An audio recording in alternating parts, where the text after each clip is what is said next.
Greetings and welcome! Today we'll be discussing the expressionless yokai of emotions, Hata no Kokoro. Kokoro first appeared as the main antagonist of Touhou 13.5 Hopeless Masquerade, where her actions both led to, and in a way solved, a religious war between the different faiths of Gensokyo. She has also appeared in every single fighting game since then, as well as the Forbidden Scrollery manga. In terms of personality, Kokoro is a naturally quiet person with a child's curiosity and a hidden eccentricity, which is probably why she has taken up acting and dancing as her passions. And well, that's about it. Or at least, it should be under normal circumstances.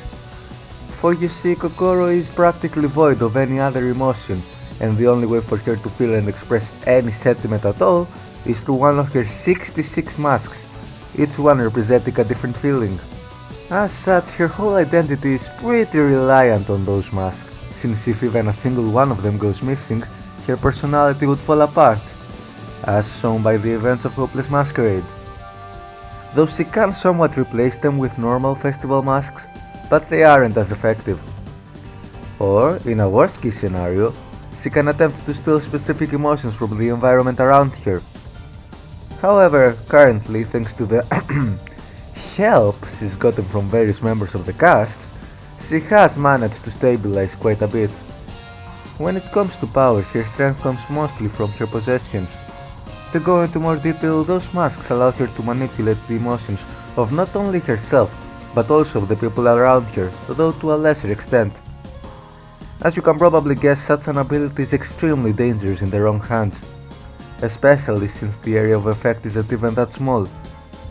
For example, when Kokoro lost her Mask of Hope, she attempted to use the hope of the human villagers as a replacement, leading them to fully depend on Gensokyo's religions to survive. Oh, and she's also skilled in using a naginata, for what that's worth.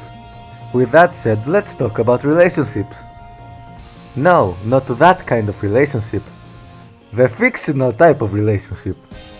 Firstly, we need to mention her connection to Toyo's Atomini no Miko. Specifically, when Miko was still alive as Prince Otoku, she created the 66 masks which Kokoro possessed in order to, well, exist. She is a type of Tsukumogami after all. Next up, we have Mamizo, a person of utmost importance in Kokoro's life, as Mamizo has somewhat taken her under her wing and inspired her to start understanding emotions through experiences, an attempt to make her more independent from her masks. Lastly, there's her so-called rival, Koichi, a person Kokoro seems to hate because Koichi refused to return her lost Mask of Hope after finding it. In regards to her popularity, Kokoro isn't a character people speak of that often.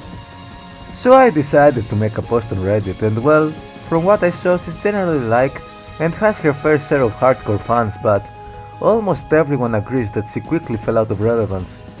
Which, to be fair, happens to a lot of characters, but she feels especially robbed considering how important and memorable she was for a short while.